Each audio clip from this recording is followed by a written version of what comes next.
And now, the fabric of family. Hi, I'm Barry Gilreath, the evangelist for the Highland Church of Christ in Dalton, Georgia, welcoming you today to another program of Fabric of the Family. This is a program that is designed to address important issues that are related to your family as well as mine. And so each time we come before you in this program, we want to deal with issues that are relevant to the family. And we certainly have a subject that we want to discuss today that is relevant to the family and certainly can have a great impact upon it, because we're going to be talking about the subject of lying. And to help me do this, I have two guests with me today. Chad Dollahite.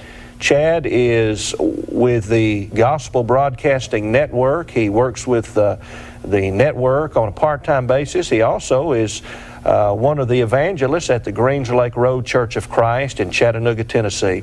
Chad, we're very happy to have you with us. Thank you. And also Todd Creighton. Todd comes to us from the Ridgedale Church of Christ in Chattanooga, Tennessee. He has been on the program at other times as well. I believe you're also on the Q&A program that the Gospel Broadcasting Network produces. And so we're delighted to have both of you men here with us today. And as I announced just a moment ago to those listening and watching the program today, we're talking about lying. And certainly this is a subject that will have an effect upon our family if we participate in it. So I want to begin by asking Todd this question so we can kind of define our terms. What do we mean by lying? Well, I think the definition that is generally accepted by most would be that to deliberately tell or write something that's false. All right. So lying is something we engage in to where we're trying to deceive. Is that correct? Mm-hmm. All right. So someone then could maybe utter something that's not true, but would that necessarily mean that they're engaging in a lie? And that's a good point. No, that wouldn't necessarily mean that they're engaging in a lie. It also could be an instance where someone makes a statement and then changes his mind. I'm thinking of the passage where Jesus said, at this time I will not go up to Jerusalem, and later he went. Now, reading that in the context, someone would say, okay, we caught Jesus. He told a falsehood because he said he wouldn't go, then he went. Okay. But in normal conversation, we do that. We may say, oh, well, I wasn't going to go there, but I changed my mind. I'm going to go. You weren't intentionally saying something to deceive. It was just a change of mind. So that's a good point. And that's an excellent point that you brought up there with the example of Jesus. So what we then need to understand that to engage in a lie means that there is the intent to deceive on my part. Chad, what does the Bible have to say about the subject of lying? Well, the Bible has a great deal to say about this. One of the passages that always first comes to my mind is Revelation 21, verse 8. But the fearful and unbelieving and the abominable and murderers and whoremongers and sorcerers and idolaters and all liars shall have their part in the lake which burneth with fire and brimstone, which is the second death. Well, that certainly shows us how serious this subject we're talking about is. It will cause one to be lost in the lake of fire for all eternity. The Bible then encourages us not to engage in this type of activity. Any other passages come to mind? Well, there are passages in the Bible that just, one thing that comes to my mind that sticks out about this subject is there are passages in the Bible that say we should not lie, but then there are also just numerous passages in the Bible that encourage us to honesty. Over in Romans 12, Paul says, provide things honest in the sight of all men. And so there are what we might call negative warnings against lying and falsehood and deceit, but then there are also positive warnings toward being honest. Right, and one of the negative, to use your term, negative aspects of lying where the Bible tells us not to do it would be in Colossians chapter 3 and verse 9, where Paul says, lie ye not to one another. Mm-hmm. Well, that certainly has application to us as we go out into the world and we're on the job or we're at school, but it also has application to the family, does it not, Todd? Well, absolutely it does. Our character and the way that we are to carry ourselves as Christians. I remember Philippians chapter 1 about Open walking controls. in a manner worthy of the gospel. The gospel is truth. It's all truth, the teaching of Christ. And to behave, when he talks about walk there, it's our lifestyle. When we do those things that aren't fitting of the gospel, fitting of a Christian, then we're not pleasing to God. And of course, lying would be included in that. And it's interesting too, of course, that God shows a contrast between truth and falsehood. And that everything that is against truth, in essence, it is a lie. It is something designed to deceive. It's designed to give a false conclusion.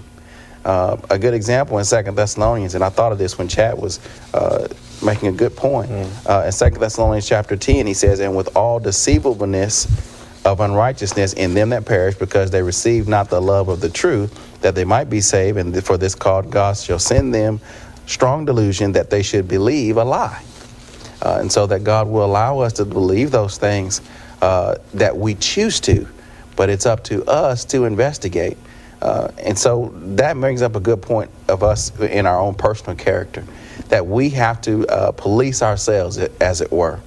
One of the reasons that I think people continuing lying is because they've gotten away with it. And maybe they start off saying something that's false or a lie because of fear or because of selfishness or whatever the goal, and those lies continue to build and build and build, and it's like the more I get away with it, the easier it seems. And yet the Bible tells us we ought to police ourselves in the beginning. And so that when we know, if we even have the desire to tell something is false, something there ought to kick in and say, listen, I'm a Christian and I can't do that. I can't compromise my spirituality for whatever I might gain from telling this lie. It's certainly true that lying can begin to expand if we engage in it. And that's a good point that you made there, and it reminded me of a story I heard about some boys, and they were constantly telling lies. And so this teacher was getting sick and tired of these boys telling her lies. They always had a story of why they couldn't get their homework done, or why they couldn't do this particular assignment. So on one particular occasion, these boys came in about 30 minutes late, and they missed a test that had been planned for that morning. And so the teacher said, where were you? They said, oh, we had a flat tire. Well, the teacher was suspicious. So she said, okay, I tell you what, boys, I'm going to allow you to take your test. But your test's going to be different than everyone else's. And you're only going to have one question. And she sent those boys to different parts of the room and corners of the room. She said, put your face toward the wall and you get prepared to write the answer. And she said, all right, here's your question. Which tire was flat? Well, you see, they were caught in a lie. And that's what happens with lying, isn't it? We may get away with it on the front end. And this can become a way in which we can respond to situations that we're not comfortable with. But eventually, the Bible says, be sure what? Your sin will find Your you out. sin will find you out. That's true.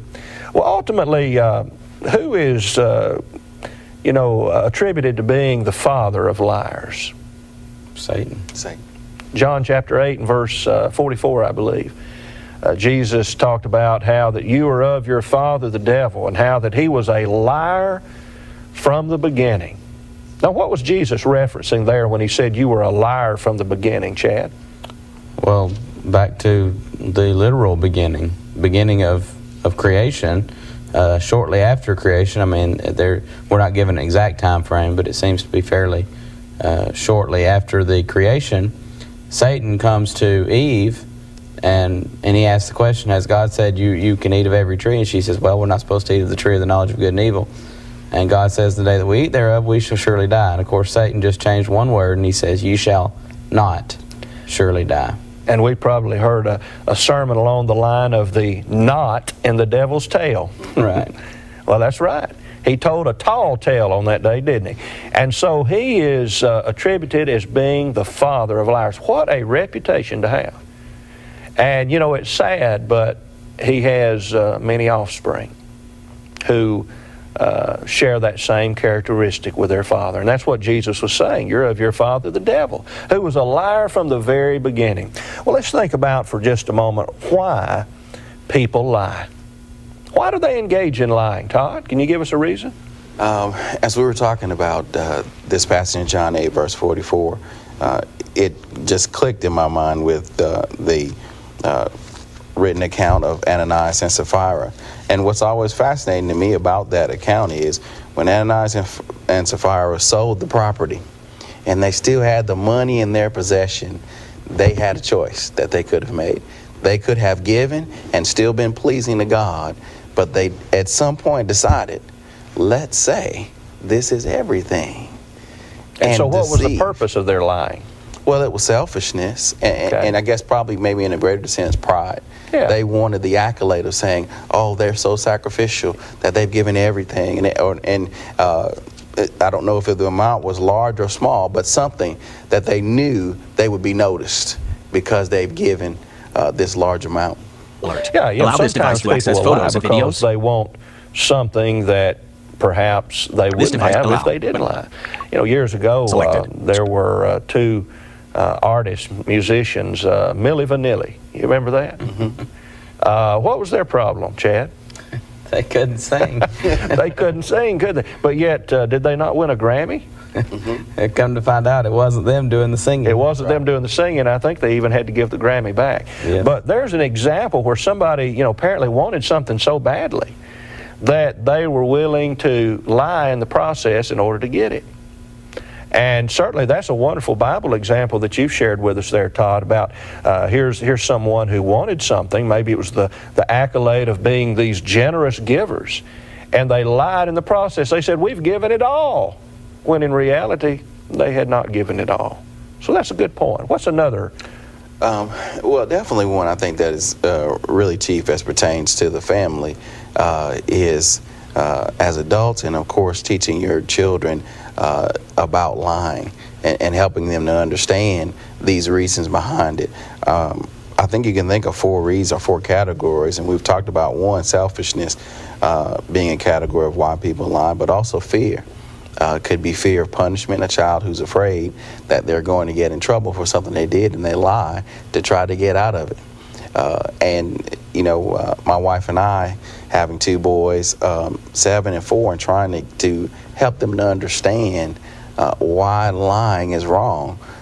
It's been a process. Yeah. Because, you know, Allow this device sometimes to access they will- photos and videos. when they were even younger, say around, say 3 years old or so. Don't allow. They Allow. say things, and you think in your mind, Selected. okay, are they Screen recording. Are they really saying this because they know they're going to deceive, or is it a concept they don't understand?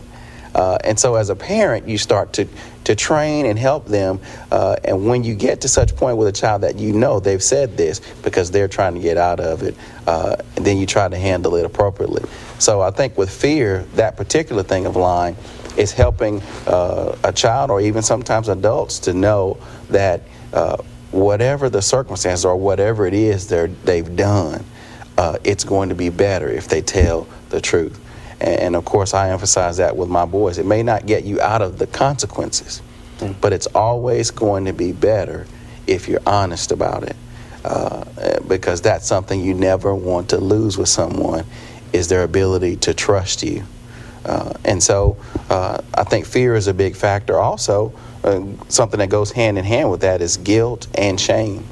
You know, we feel guilty about something we've done, and it's not necessarily we're afraid of the consequences, but afraid of the way we'll look. You know, I think that keeps a lot of people who are Christians from coming forward when they've sinned publicly, is that guilt over how did I let myself get in this situation.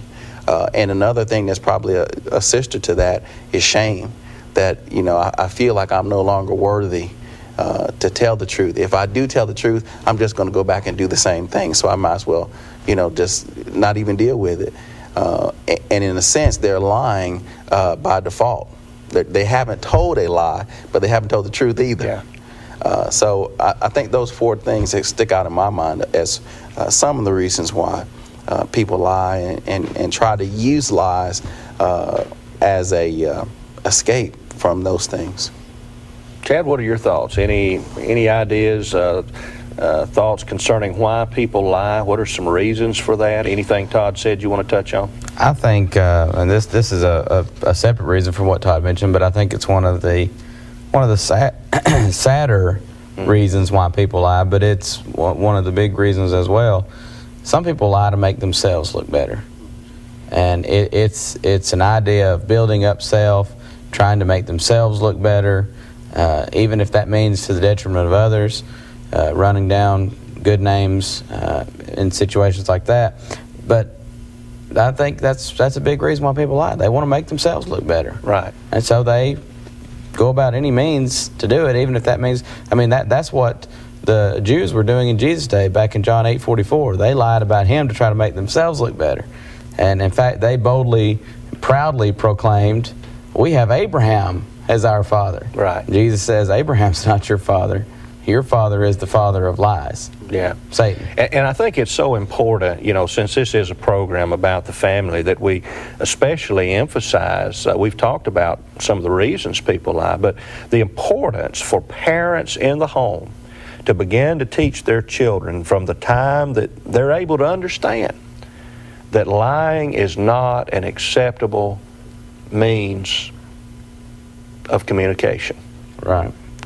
And, something you touched on there, you were talking about your own boys and, trying to determine whether they understood a concept or whether they were lying. When I was growing up, I always understood, and I was told by my parents, now if you do something wrong, there's going to be punishment. But if you lie about it in the process, well, there's going to be extra punishment.